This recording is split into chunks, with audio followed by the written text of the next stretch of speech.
பக்தி ஒளி நேயர்களுக்கு வணக்கம். நம்ம பெயர்கள் நம்ம வாழ்க்கையில் நிறைய மாற்றத்தை கொடுக்கும். ஒவ்வொரு பெயருமே நம்ம வீட்டுக்கு வந்து ஒரு அவங்க ராசி தெரியாது, நட்சத்திரம். ஆனா ஒரு பெயர் உள்ள ஒருத்தர் நம்ம வீட்டுக்கு வந்தாங்கன்னா, அதுல வந்து நம்மளுக்கு நம்ம வாழ்வில் நிறைய சேஞ்சஸ் குடுக்கறத நம்ம கண் கூட பார்க்கலாம். அதே மாதிரி இந்த ஒவ்வொரு ராசிக்குமே அந்த மாதிரி கொடுக்கிற பொருள் மிதுன ராசிக்கு நம்மளுடைய வாழ்க்கையில என்ன மாற்றம் கொடுக்கும்? மிதுன ராசிக்காரர்கள் பேர் மாற்றும் போது என்ன பண்ணலாம்? இதெல்லாம் நம்ம தெரிஞ்சுக்கிட்டு அந்த பேர் உங்களுக்கு சரி வரலன்னா என்ன பண்ணலாம், எந்த தெய்வ வழிபாடு எடுக்கலாம், இப்படி எல்லாம் தெரிஞ்சுக்கிட்டீங்கன்னா உங்களுக்கு கொஞ்சம் ஒரு சின்ன சின்ன சேஞ்சஸ் நம்ம வாழ்க்கை ரொம்ப பெரிய விதியெல்லாம் மாற்ற முடியாது.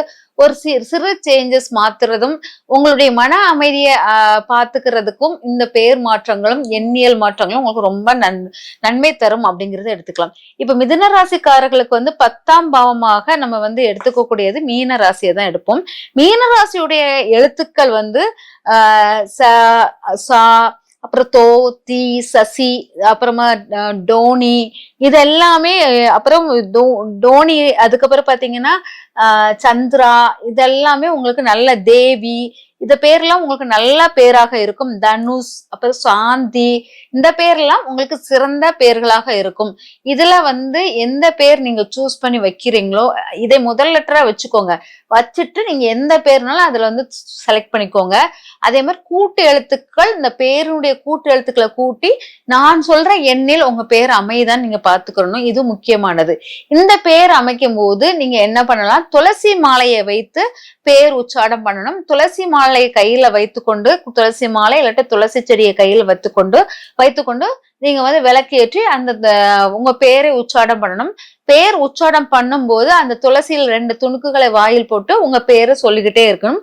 அந்த பேர் உங்களுக்கு நல்ல ஆணித்தரமான பேராக மாறிடும். மற்றவர்கள் புழக்கத்தை விட நீங்க உங்க பேரை சொல்லும் போது அந்த பேருடைய வலிமை வந்து உங்களுக்கு தெரியும்.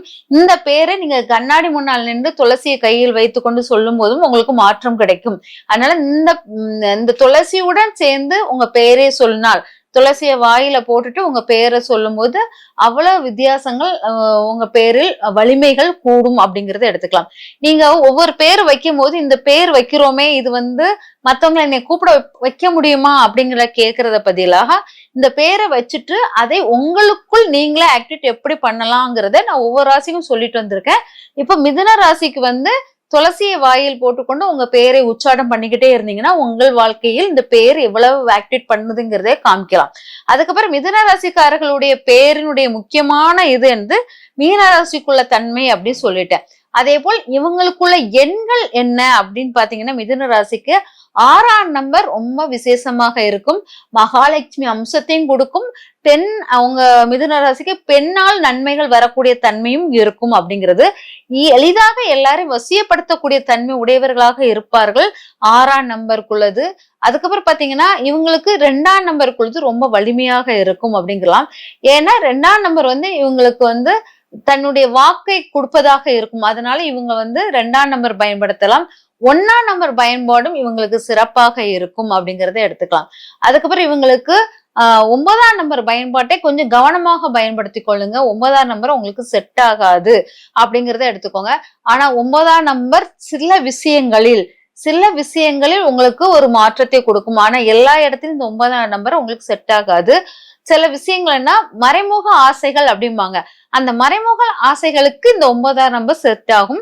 மத்த எல்லாத்துக்கும் உங்களுக்கு செட் ஆகாது. ஒரு வாகனத்துக்கோ இல்ல வீட்டின் நம்பருக்கோ இல்லாட்ட உங்க குழந்தைங்க, பெண் குழந்தை, ஆண் குழந்தை யார் பிறந்தாலும் 9ஆம் நம்பர் வந்துச்சுன்னா அது உங்களுக்கு செட் ஆகாத நம்பராக மாறிவிடும். அதனால 9ஆம் நம்பர் கவனமாக நீங்க பயணிக்கணும் அப்படிங்கிறத பாத்துக்கோங்க.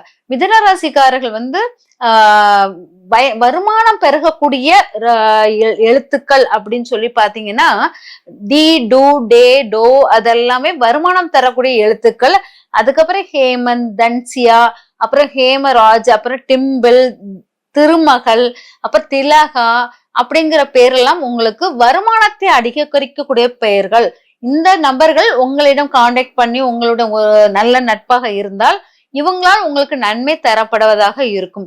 உங்களுக்கு தீமை, அதாவது உங்கள் தீமைங்கள உங்களை நிறைய விரயம், ஊர் சுத்துத கூட்டிட்டு போய் எல்லாத்தையும் வேஸ்ட் பண்றது, அந்த மாதிரி பேர்கள் யாரு அப்படின்னு பாத்தீங்கன்னா உங்களுக்கு அதாவது உ, வே, ஓ, ஓ, வ, வி, இது எல்லாமே அதெல்லாமே உங்களுக்கு நெகட்டிவ். அது நெகட்டிவ்னா இவங்க கூட சேரும்போது உங்களுக்கு மருத்துவ செலவாகும், நிறைய பொருட்கள் விரயமாகுவதாக இருக்கும். அதனால அந்த மாதிரி நபர்களிடம் கவனமாக பழகணும் அப்படிங்கிறத தெரிஞ்சுக்கோங்க.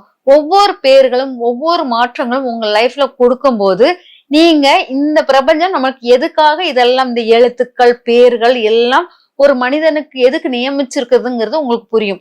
இதை நம்ம சரியான முறையில் தேர்ந்தெடுக்க தெரியாமல் நம்ம பிறப்பின் விதியை நம்ம எடுத்துக்கிட்டோம், ஜோதிடத்தையும் எடுத்துக்கிட்டோம். நம்மளுடைய விதியின் கணக்கில் நம்ம என்ன எண்கள், என்ன பேர்கள், என்ன எழுத்துக்கள் நம்மளுடைய மனதிலும் நம்ம மூளையிலும் பதிகிறதோ அது நம்ம வாழ்வில் மாற்றத்தை கொடுக்கக்கூடியதாக இருக்கும்.